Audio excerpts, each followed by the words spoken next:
पुरेसा वेळ दिला। भागवत तावरे आपल्या सोबत आहेत। भागवतजी, तुमचा पक्ष काय आहे मी सांगायची गरज नाहीये। तुमचा पक्ष फुले शाहू आंबेडकर या सगळ्यांचा जप करणारा आहे आणि आज तुमच्या पक्षाचे आमदार मात्र हिंदुत्वाचा नारा बुलंद करतायत। तुम्ही सांगून नोटीस देऊन सुद्धा काही फरक पडत नाहीये त्यांना। तुमची भूमिका काय नेमकी? मी आज तर तुमचे काही फोटो बघितले, तुम्ही गांधीगिरीने त्याला उत्तर दिलेलं आहे, पण पक्षाची भूमिका काय? आता काय करणार? तुमच्या हाताबाहेरची केस झाली। विलासजी, पक्षाची भूमिका अगदी स्वच्छ आहे। ती अनेकदा आम्ही व्यक्त केली।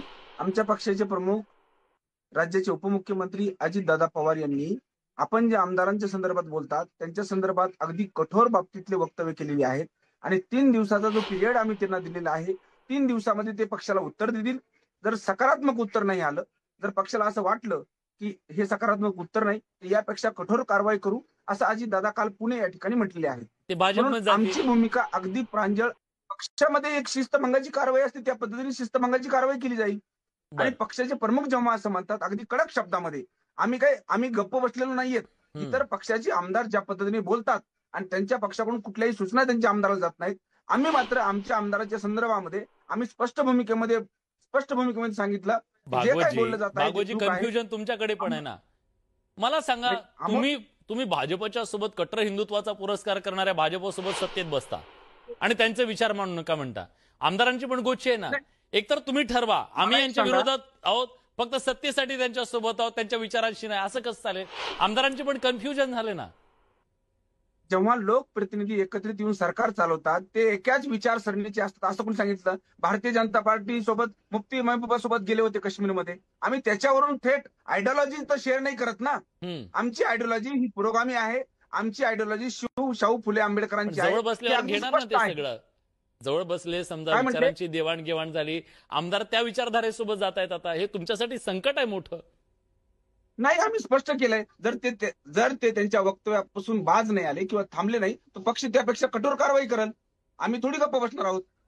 आणि आमची भूमिका स्पष्ट आहे की या व्यवस्थेमध्ये, या समाज व्यवस्थेमध्ये व्यवहारिक सलोखा राहिलेला आहे। हिंदू आणि मुस्लिमांच्या व्यवहारामधूनच ही व्यवस्था चालते। आपल्याला धर्माधिष्ठित व्यवहार करता येणार नाहीत, हे कधीही शक्य नाही आणि हे झालेलं सुद्धा नाही। केवळ पॉलिटिकल पॉलरायझेशनसाठी जर एखादी व्यवस्था पुढे आणली जात असेल निवडणुकीच्या तोंडावर, तर आमचा पक्ष याच्यासाठी बांधील नाहीये। आम्ही सरकारमध्ये जरी असलो तरी आमची भूमिका काय म्हणाले? ज्यांना मुस्लिम हवे आहेत, तुम्ही म्हणताय की मुस्लिमांकडून काही घ्यायचं नाहीये, पण मुस्लिमांच्या पाठीशी उभं राहणारे अजितदादा तुम्हाला हवे आहेत। काय कन्फ्युजन चाललंय? हे काहीतरी वैचारिक गोंधळ नाही का हा सगळा?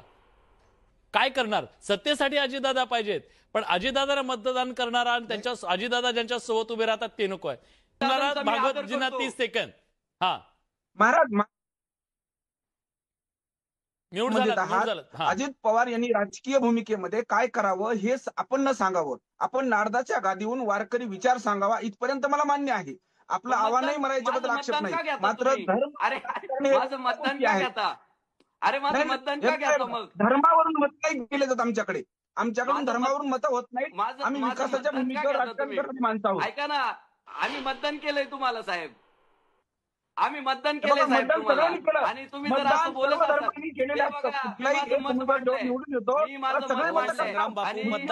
प्रत्येक नागरिकाचं कर्तव्य आहे। एक तर तुम्हाला संविधान माहिती नाही, लोकशाही तुम्हाला कळत नाही। महाराष्ट्रातली जनता एवढी हुशार आहे ना, एवढी हुशार आहे, विचारूच नका, सगळं कळलंय तुम्हाला। बघा महाराष्ट्रातली जनता काय म्हणतेय। आम्ही जेव्हा प्रश्न विचारला मुस्लिमांवरच्या बहिष्काराने हिंदुत्व बळकट होणार आहे का, प्रेक्षकांचं काय मत आहे बघा। 34% लोकांना होय वाटतं, 66% लोकांना वाटतं नाही।